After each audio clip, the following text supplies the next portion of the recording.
Hello everyone, I am Radhika and in this video I'll be covering the binary tree post-order traversal. This is a follow-up video of the previous one. In this video we'll be covering the post-order traversal using a single stack. This is kind of optimized approach of the previous one. In the previous approach we were having a space complexity of about O of 2n, but if in interviews the interview asks you to optimize the space complexity, that is kind of going or reaching a time complexity closer to O of n, so in that case you can use this approach to solve the problem. Okay, so let's get to this problem to understand how we will solve this. Okay, now we need to keep some points in our mind. Firstly, when we are doing a post-order traversal using iterative approach, we go to the left and we go to the left till we can't find any further node. And when we don't find any node, we move to the right child and we again go to the left, we traverse on the left side. So this is how we do the post-order traversal. Now, in this approach, since we are using a stack, we will initialize a stack to help us with the post-order traversal. Also, we'll be having our answer vector, or we can print our answer to print the post-order traversal of this binary tree. Now, there are some rules which we first understand and then we will solve this problem. First rule is keep going left. Keep going left means we need to go to the extreme left of any binary tree until we find any further node. We don't find it. Rule number 2, when you can't go left, look at the top node. That it means that if we can't find any further node at the top, at the left side of the binary tree, then we look at the stack topmost element. So top means at the top of the stack node. So stack topmost node. Okay, fine. This is how we'll be doing it. Rule number 3 is if the right child exists and has not been visited, go to the right. It means when we can't go to, it means we'll see at the top of the stack element. Now, whoever is at the top of the stack, we'll see its right child. Okay. And we'll look that if we have visited, that if we haven't visited that right child, we'll visit that.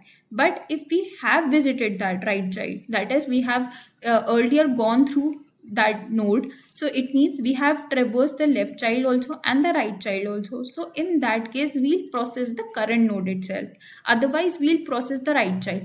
Okay, so these are some things which are given in rule 1 to 4. Now there are two conditions which I have written, okay, to help us out. If current is pointing to a null, we look at the stack topmost element. That is, for if suppose my right child is not pointing to anyone, in that case I'll process the current node, that is I'll process 4 itself. If it's still because it doesn't have any right child, so I'll process the current node, that is 4. And this condition we'll understand when we are solving the problem. Now get to the problem. Now we'll be initializing 3 variables and a stack. 3 variables. First one is the current variable. So the current variable will be storing the node which we are currently exploring. For example, I am at node 2. So my current variable will point to 2 now. Okay. This in the stack we'll be storing all the elements. Okay. It follows LIFO principle. That is, whatever is the top of the stack, we'll pop it out first. Last visited variable means that currently if I am at node 2, so what is the previous node just before the current node? Okay, so before 2, if I have just visited 1 before it, that is I have visited 1 and then I move to 2. So my last visited node will contain 1. Fine. And the answer vector in which we'll be storing our output. Fine. So let's start. My current will always start with the root node, and my last visitor will be initialized to null pointer because there is no node present before the root node. So I'll put, for this example, my current will point to 1. Fine. So my current is pointing to 1. Now, what is there? That rule number 1, keep going left. So if I want to traverse this tree, I will go to the extreme left. So I'll move to 2 now. So what I'll do, I'll remove 1 from my current variable, push it into my stack, and my current variable will be pointing to the left child of the current of 1, that is it will point to 2, so it will be pointing to 2 now. Fine. Now I want to go to the left of 2 also, so what I'll do, I'll push 2 into my stack, and who is the on the left child of 2, so I find 4, so my current will point to 4 now. This is how we'll be doing. Now again move to the left of 4, so push 4 into the stack, and who is at the top of the stack, what is the left child of the 4, so we find that it is null. Now we got a condition. I already told you that if our current is pointing to null, that is we can't go further left now, so in that case look at the stack topmost node. So it is saying that if we get the current variable becomes null, or it is pointing to a null pointer, so whatever is at the top of the stack, so at the top of the stack I encounter 4, so look at its right child. So who is the right child of 4? I find that the right child is again a null value, so it means when the right child also becomes null and the current is also pointing to null, so in that case process the current node, which is process 4 itself. And processing means pop 4 from the stack, since you have traversed its left child also and right child also, so process 4 from the stack, push it in the answer vector. Fine, push it in the answer vector, and the last visited node will contain 4. The last visited node will contain 4. Sorry. Now what is now we have 4. Now again look at current variable. My current variable is pointing to null. It is still pointing to null. So since it is pointing to null, just look at the stack topmost element. Rule number 2. So at the top of the stack I have, and remove stack and remove it from the stack. So I removed it. So at the top of the stack I have 2. What I have? 2. So look at the right child of 2. So at the right child I encountered 5. So my stack topmost element is pointing to right child is 5.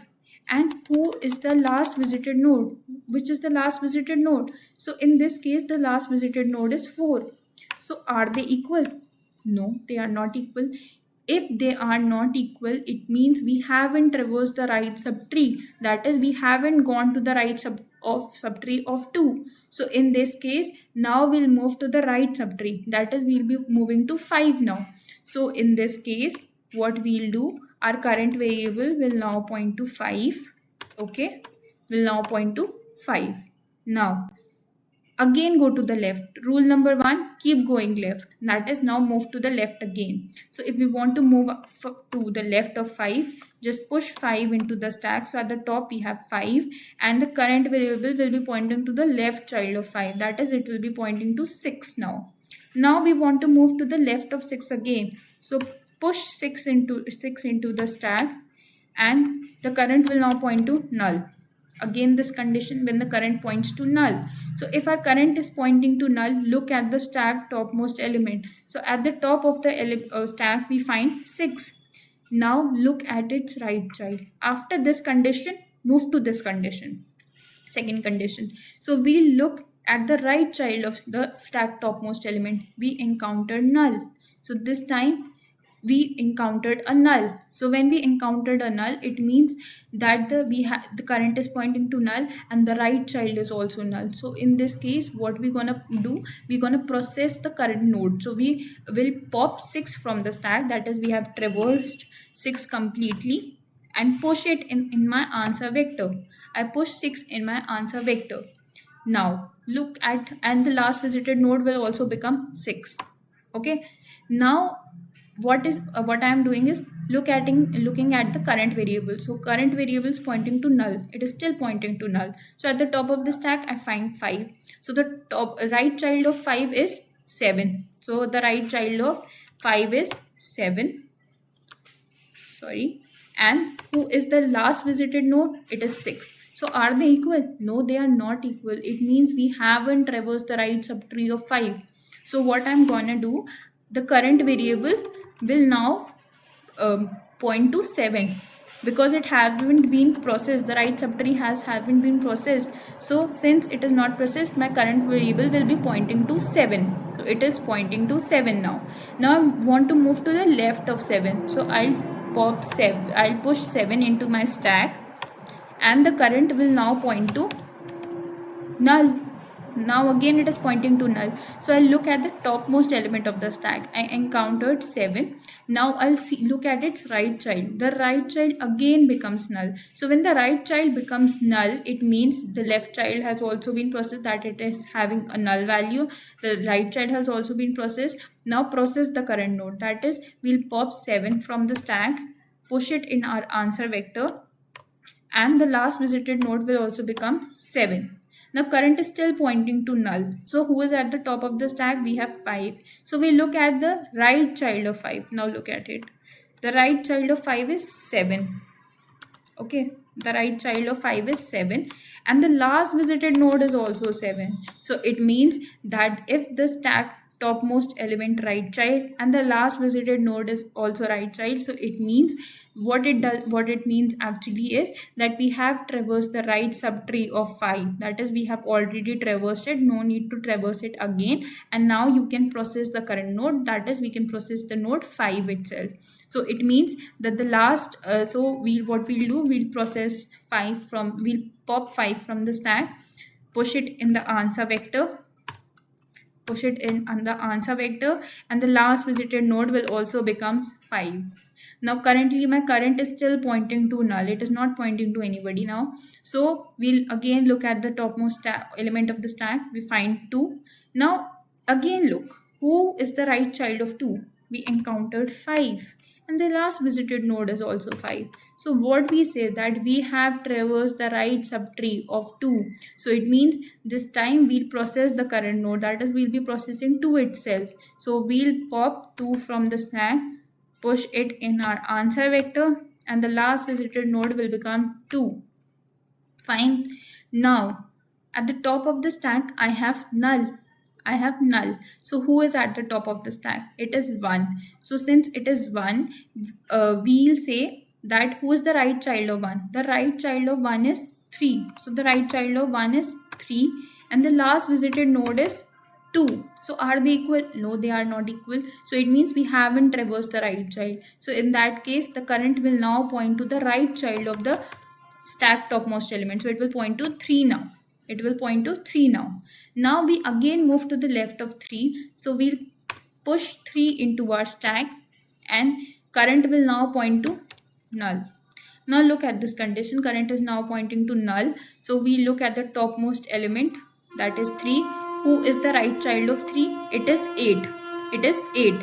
So I say that the last visited node is 2, and the right child of the topmost element, right child, is 8. So are they equal? No, they are not equal. It means we haven't traversed the right child or the right subtree of 3. So in this case, my current will point to 8. The current pointer will point to 8. Now we'll move to the left of 8. So I need to push 8 into my stack. I pushed 8 into my stack. Now my current will now point to 9. So I again move to the left of 9. So I'll push 9 into the stack. I push 9 into the stack, and my current points to null. So my current points to null. So who is at the top of the stack? I have 9. So who is the right child of 9? I find null. No one is there. Means it doesn't have the right child. So since it doesn't have any right child, so it means we now need to process the current node, which is 9 itself. Push it in our answer vector, and the last visited node will become 9. Fine. Now my current is still pointing to null. So we look at the topmost element, which is 8. Who is the right child of 8? The right child of 8 is no one. So since the current is pointing to null, there's no one on the right child of 8. So we kind of process 8 from the stack. We'll process 8. We'll push it in our answer vector. We'll pop it out from the stack, and the last visited node variable will be pointing to 8 now. So since it means we have completed a traversal for 8. Now my current is still pointing to null. It is still pointing to null. So at the top of the stack I have 3. Now look at it. The topmost element is 3. Who is the right child of 3? It's 8. And the last visited node is which one? It is 8 itself. So it means we have traversed the right subtree of 3. That is, now we need to process 3 itself. That is, we now need to process 3 itself. So we'll pop 3 from the stack, push it in our answer vector, and the last visited node will now point to 3. Fine. Now my current is still pointing to null. So we look at the topmost element of the stack, which is 1. Which is 1. So we look at its right child. So right child of it is 3.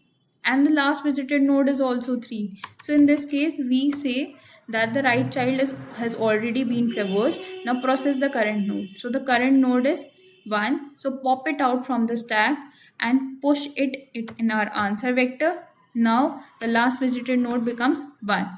Now our current is still null. So I'll look at the top of the stack. Now comes the condition, base case condition. It says that there's no element present on the stack, that there's no topmost element on the stack is empty now. So the condition states when our current is also pointing to null and the stack becomes empty, at this point we can say that we have traversed the entire binary tree and the answer vector contains the entire output, that it has traversed the entire binary tree and the output is stored in the answer vector and we can return it. So this is how we do the post-error traversal using the iterative approach using a single stack. So if we are using a single stack, we kind of optimizing the space complexity. Okay. So now in this part, we will be covering the coding approach. Now let's start that. So we first define an answer vector to store our answer. We define a stack in which we'll be storing all the nodes which we are currently traversing. So I named stack. I also define a current variable, pre-node star current, which is initially pointing to the root node. And the last visited variable we'll also be defining the node which we have previously visited. So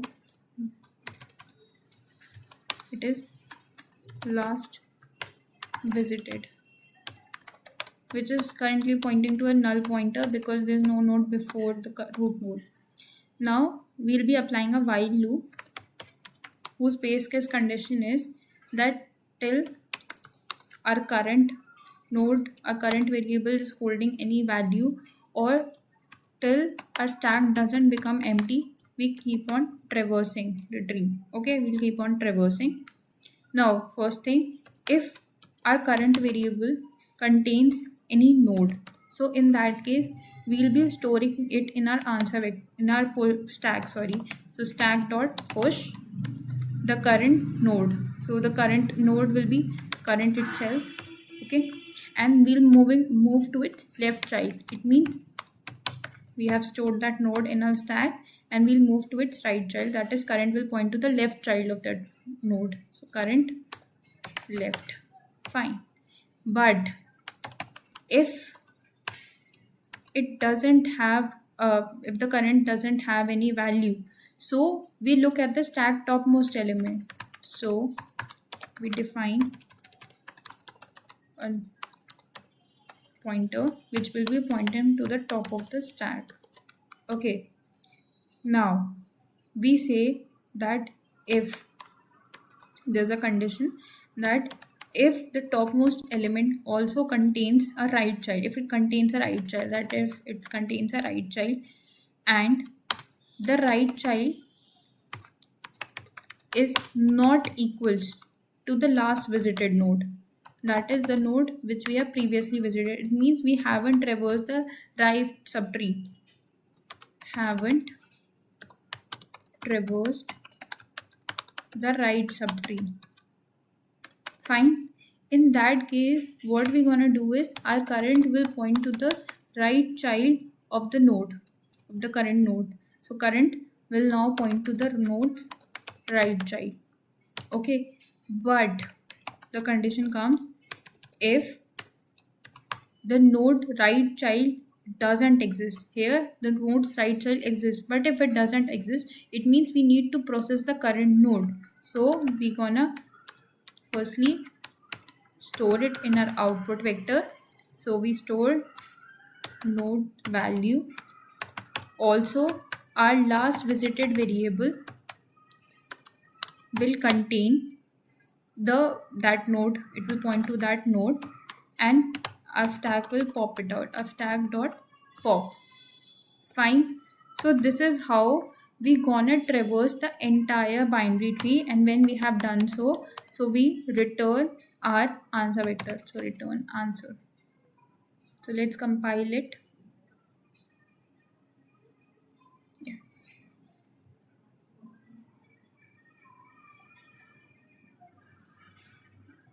Fine. Yeah, so we have done it.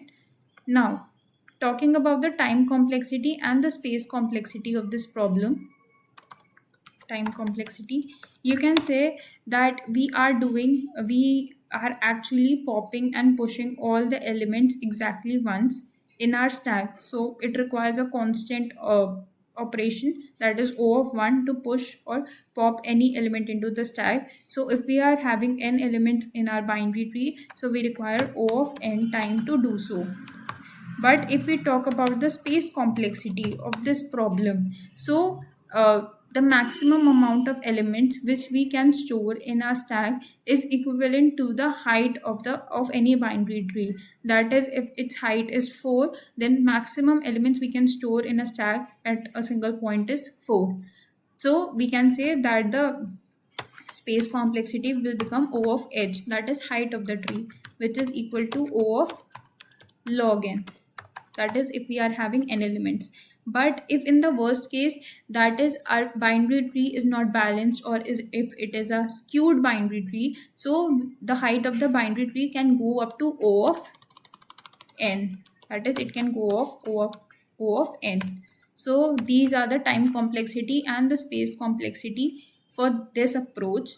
Okay, so I hope you have understood this problem. If you find any questions or if you have any doubts, you can put it in our comment section. Thank you.